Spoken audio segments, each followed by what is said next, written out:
ekimu kubifuula ekibiina kya National Unity Platform, the biggest ever political party ever since Uganda went into the multi-party dispensation, is okulabisa bampita kali lugambo Pro Max Simple MC yonna gy'osinzira okuba ng'otuwaakinga ngenda kusaba onyambe ogiteekeko share kati mba ntuuse ate sitera ttambula nzeka wabula ntambula nalo kali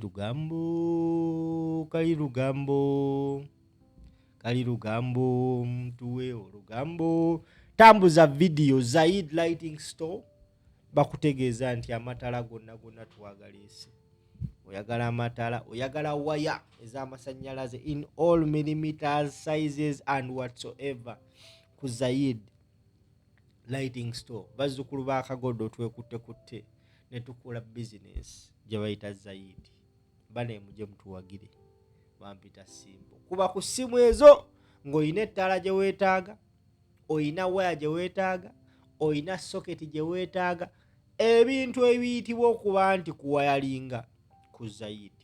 Ennamba ezo wansi. Kati njagala osimbule video. Kugambye ekimu ku bifudde ekibiina kya National Unity Platform okuba ekyannaggwano ever since Uganda went into multi-party dispensation. Kwogedde bulungi? Taata yobale kuweerera ne maama. Kati National Unity Platform erabisizza regime ya Museveni, egirabisizza mu church, egirabisizza mu makooti, egirabisizza mu by'okwerindirira, egirabisizza basically buli wamu. Kati tekomyawo egenze ne mu university basebo ne bannyabo nebaanika. Njagala kano kagenda baka wanvumu naye njagala okawo obudde. Makerere University ennaku z'omwezi nga 9 olunaku olw'enkya egenda kuba eronda guild president waayo ow'omulundi oba gwana mu babiri if I'm not mistaken.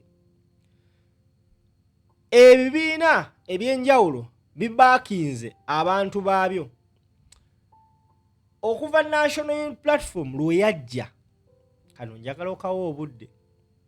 Okuva ekibiina kya National Unity Platform we kyateekebwawo, that is in the 2019. Makerere University bagil president bonna ababaddeyo okuva NUP lwe yajja into existence babadde ba kibiina kya National Unity Platform.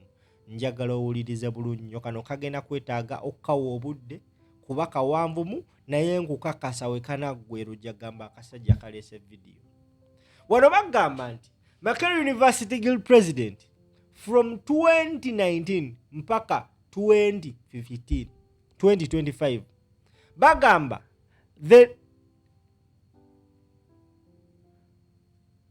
mu 2019 mpaka 2020 eyali guild president wa Makerere University ow'emulundi gw'ekinana mu abataano yali Julius Katerega, mumujjukira bulungi, wa National Unity Platform.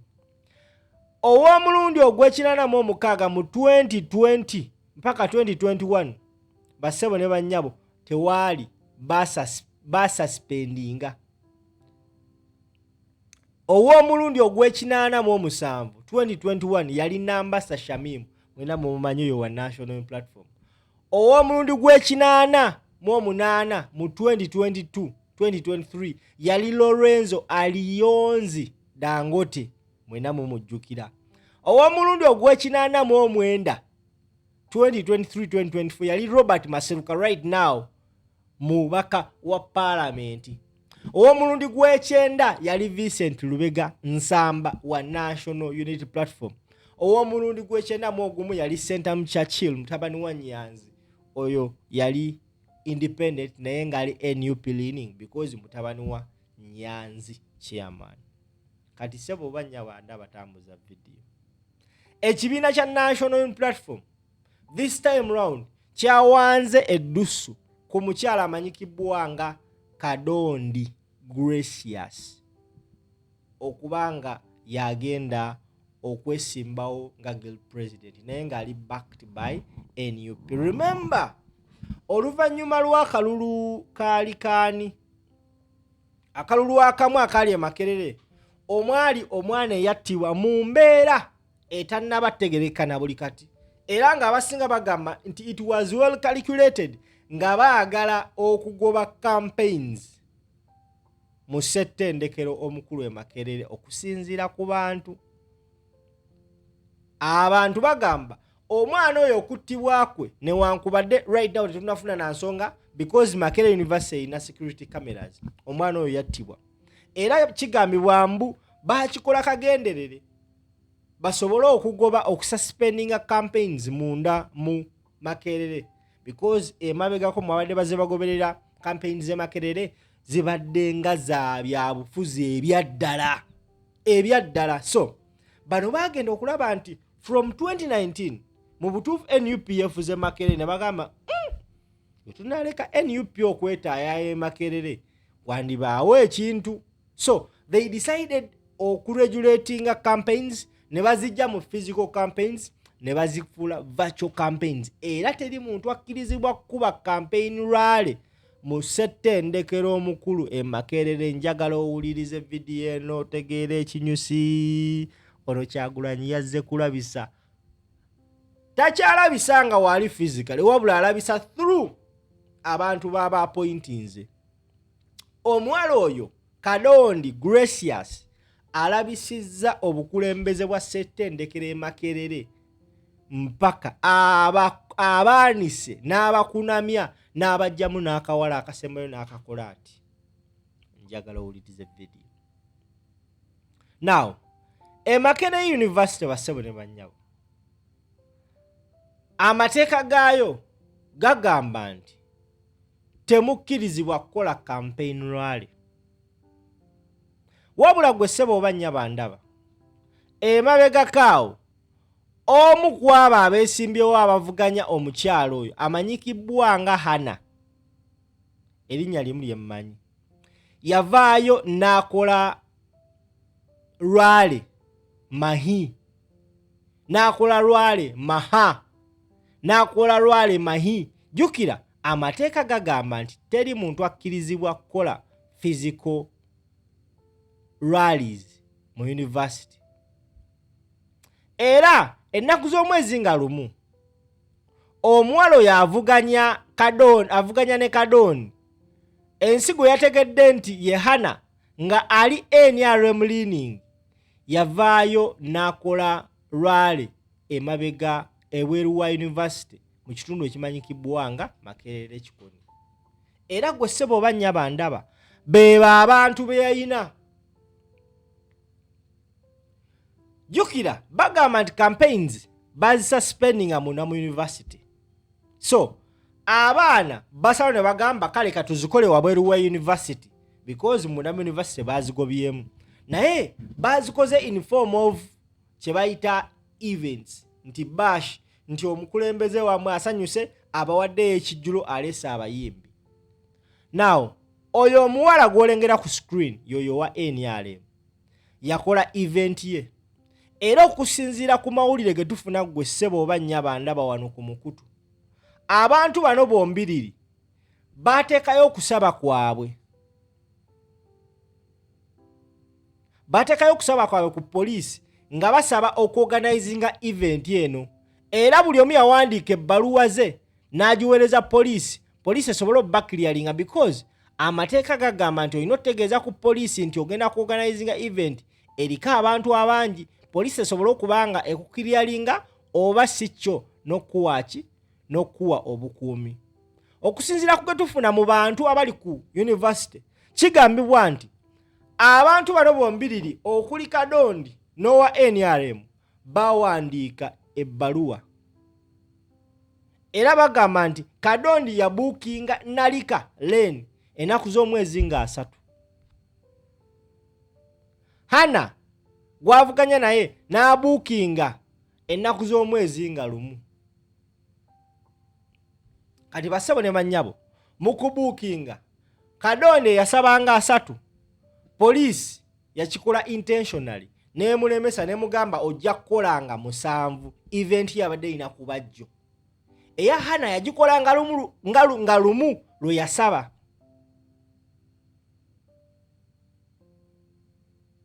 okitegedde. Hannah owa NRM yasabanga lumu April, that was Fool's Day, era lwe yakola event ye. Kadondi owa NUP ye yasooka osaba, yasabanga 30th ng'enkya 1st April, naye ye baamugamba nti gikole nga 7 and she was okay with it. Now oyo Hannah yakola eyiye, era abantu bajja, yaleeta Suna Beni, Mbazira Tone n'omuyimbi Gloria Boogie.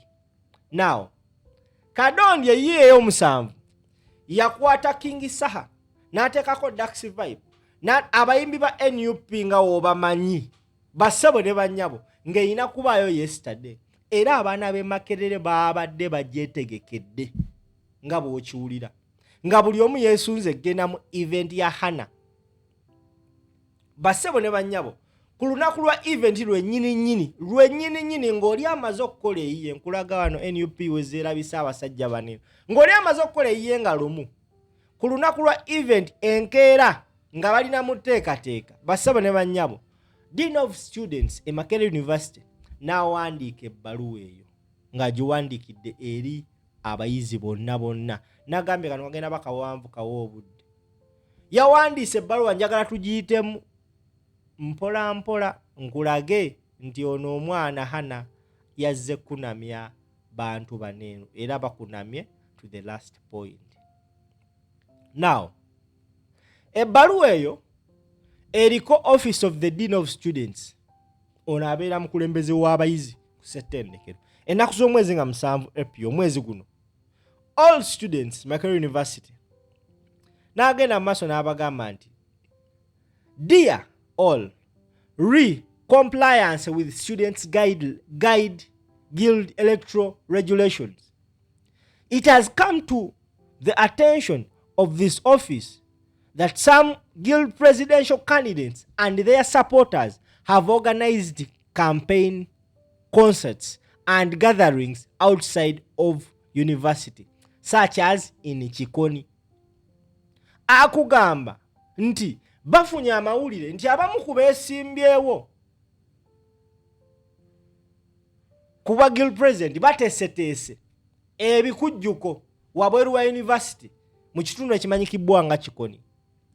N'agamba nti students are hereby reminded that in accordance with the Makerere University Students Guild Statute 2022 Section 10B, all students' elections shall be conducted virtually unless otherwise determined by the University Council. Amusomedde ssemateeka nti mulina okukimanya nti mu ssemateeka wa university twagamba nti buli election z'aba guild zijja kuba ziri conducted virtually online unless otherwise nga biyingiddemu University Council. In this regard, all campaign activities are expected to be conducted online. Physical rallies, processions, concerts, or any form of gatherings intended to mobilize supporters in or outside the university are not permitted. The office has also received credible reports that physical mobilization activities in Chikoni may escalate into violence and pose a risk to the safety of the students and the community. Okategedde. N'agenda maaso n'agamba nti all students are therefore urged to comply fully with the university electoral regulations and cooperate with university security and the electoral commission. Any student or group found in breach of this regulation will be subject to disciplinary action in accordance with the university policies. University security has been requested to support compliance effort, and any unauthorized gathering will be dealt with accordingly. Let us all work together to safeguard one another and uphold the integrity of the electoral process. Yours faithful, Dr. Winfred Kabumbuli, Kabumbuli Dean of Students n'ateekako omukono bassebo ne bannyabo. Now lwaki nkugambye nti ono omwana alabisizza obukulembeze bwa Makerere University? Ye lwe yategeka event ennaku z'omwezi nga 7 lwe bazze ne bajjayo events zino. Oli owa NRM Hana eye yaliyo nga lumu tosobola kuŋŋamba nti bano abantu tebaagiraba. It was posted online and everywhere. Ensonga gy'awadde Dean of Students nti bakizudde nti eyinza okwe-escalatinga into violence ne bakozinga harm, naye kwoli tebaakikola. Era n'agamba nti ssemateeka wa Makerere gw'ensomya obulungi agamba omuntu yenna n'abreachinga law naddala nga candidate abeera afeesinga amateeka ga university. Bassebo ne bannyabo abandaba abaffe twebuuza, owa NRM ya breachinze amateeka ga university, ye amateeka agenda mukolako ng'obuyinza bulagirwa? Bassebo ne bannyabo yasigadde ali mu race. Now kino baakikoze okufrustrating omukyalo ono Kadondi, naye gwe amawulire genfuna okuva e Makerere ate okujjayo event yono omwana wallahi kimukoledde nnyo okusinga ne weyandibaddeyo. Abamu ku bantu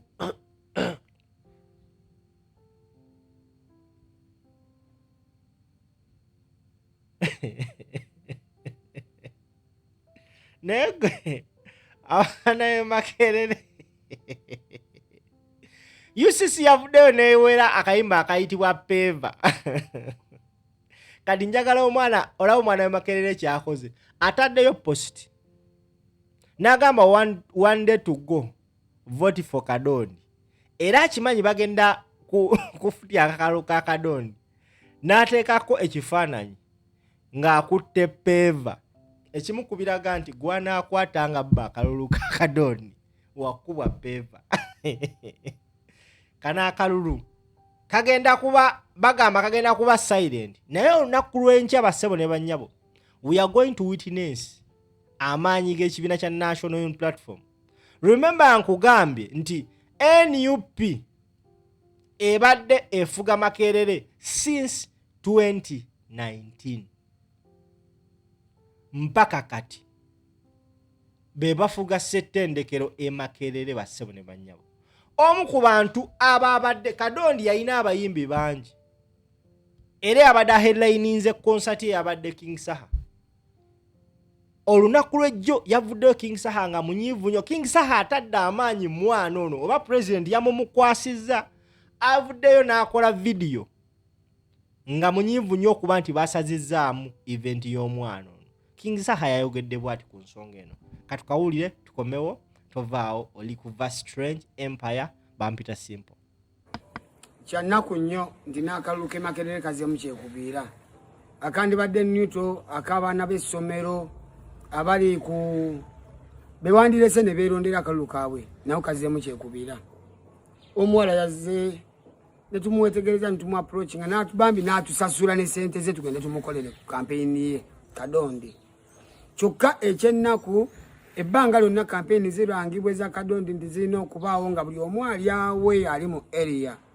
Olunaku lutuuse olwaleero tusi tukagenda wa Kadondi twakanya ssaawa 11:12 nga abaana bavudde gye bavudde wakawungeezi, ate kati essaawa eno nti biri cancelled. Kati n'akalulu ke Makerere kali feya akabaana b'essomero.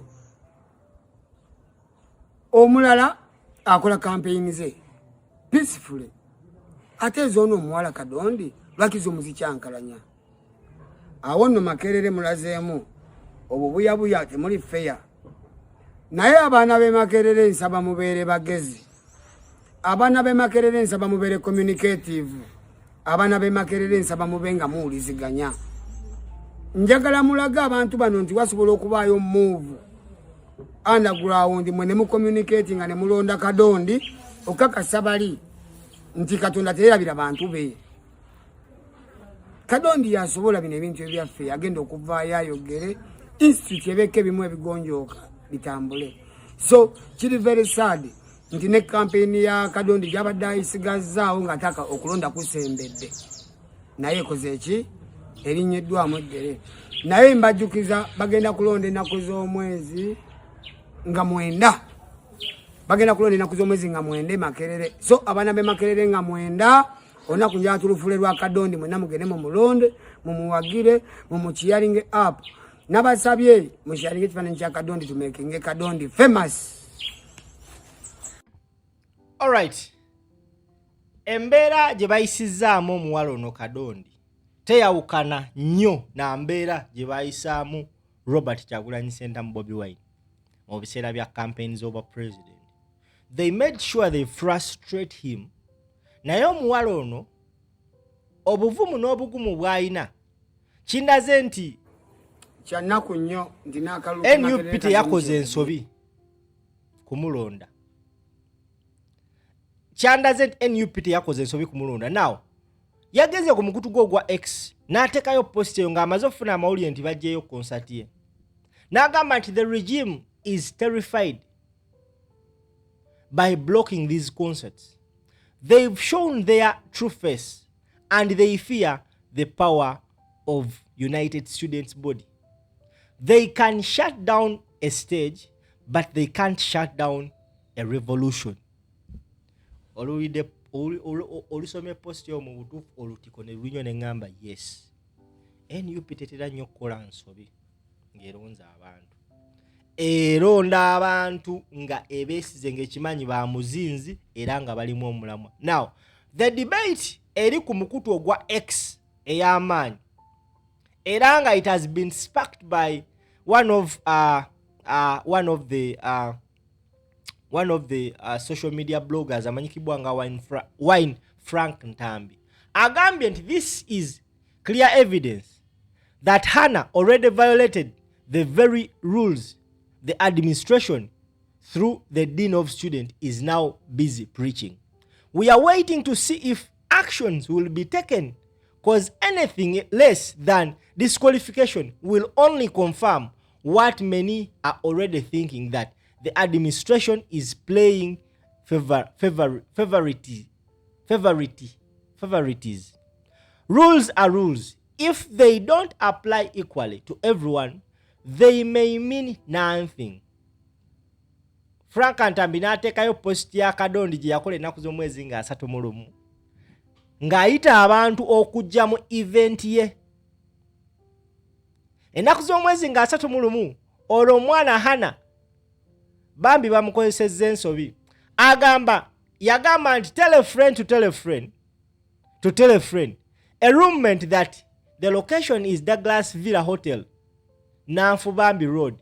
Come through, let's join hands, put our minds together and rebuild the Ivory Tower. Makerere n'ateekayo posta eriko abayimbi okwali Suna Beni, okwali ne mwana muwala amanyikibwa nga Gloria Bugi, ebinyaanyanya mu kikoni, bassebo ne bannyabo. The event was massively attended. People were very many. Era kino kyawa abalala okusingira ddala aba NUP go ahead nabo okuteeka amaanyi mu kyabwe. Wabula olunaku lwe kyabaddeyo bassebo ne bannyabo,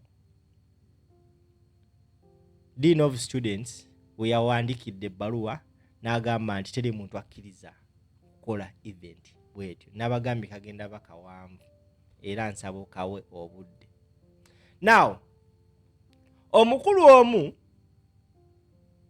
amanyikibwa nga amuyitaaniye ono omusajja wa NBS alina akawala Samson Kasumba avudde n'agamba nti yasemba ekyomukyala Dean of Student okuvaayo na kansolinga event ya Kadondi.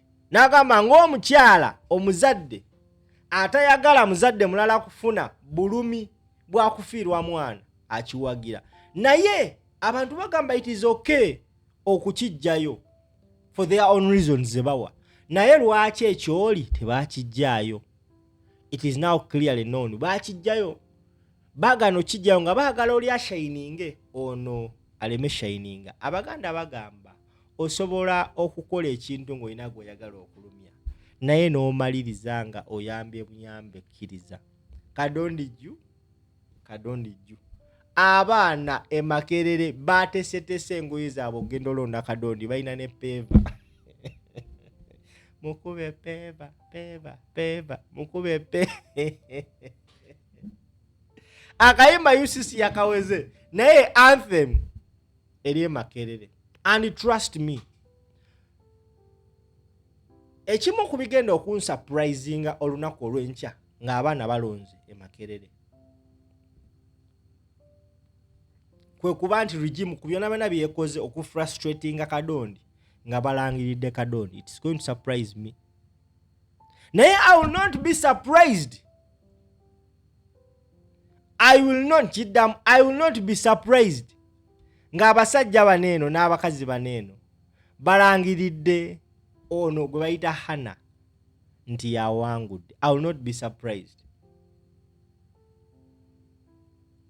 Because we expect them to do that always. Ekiyinza otwewuunyisa nga bayimiridde ku mazima ne ku mateeka, because we know them ebbanga lyonna tebatera nnyo yimirira ku mazima na ku mateeka. Tewali kye basinga butayagala bassebo ne bannyabo nnyongera okunnyonnyola. Tewali kye basinga butayagala nga national platform ku dominatinga Makerere University again. Nagambye era n'enkulaga obukakafu nti emyaka egiwererako ddala since 2019 National Unity Platform yebadde efuga settendekere Makerere. Ababaka abakulembeze bonna ababadde independent babadde NUP leaning kuva mu 2019 mpaka 2015 asembayo Churchill Centamu mutabani wa Nyanzi. Twaina Vincent Lubega Nsamba wa NUP, Robert Masereka wa NUP, Lawrence Alionzi wa NUP, Nambasa Shamim wa NUP, Julius Katerega wa NUP. Okuva lwe yajja, because abantu abasinga batandika labelinga NUP nga ekibiina ky'aba hooligans abataasoma. NUP kye yasooka okukola yabalaga nti kale katugende ku ssettendekero w'abayizi e Makerere naye tumuwambe. NUP okutwala neefuna Julius Katerega nga guild president kyali kiraga nti abaana abasomera e Makerere baamulonda ate nga yewava abayizi akasozi k'abayivu e Makerere. NUP nekakapchalinga nejjawo eri engombe yagamba nti aba NUP abawagizi baayo ba hooligans tebaasoma. Bassebo ne bannyabo ngenda kukomawo olunaku olw'enkya okubawa amawulire aga guild president wa Makerere University ow'omugulundi ogw'ekyenda mu ebiri 92nd guild president Kadondi Gracious owa National Unity Platform. Bampita simple nga bulijjo, kansubire nti kano ka video mbuwanvu bwako ofunyemu amakulu amatonotono. Era kyemmanyi obunaazibira olwaleero endorsement ya president ku mikutu gye eyinza okubanga erabise newankubadde nga tuli mawulire ga nnaku. Myuka omwogezi w'ekibiina Alex Soyso Mufumbiro bambi yafiiriddwako mukyala we Katende. Tusaba Allah omwoyo gw'omugenzi agulamuze ekisa era tugumye ne Alex Soyso Mufumbiro right now ali mu kkomera. Mubeere bulungi, mweraba.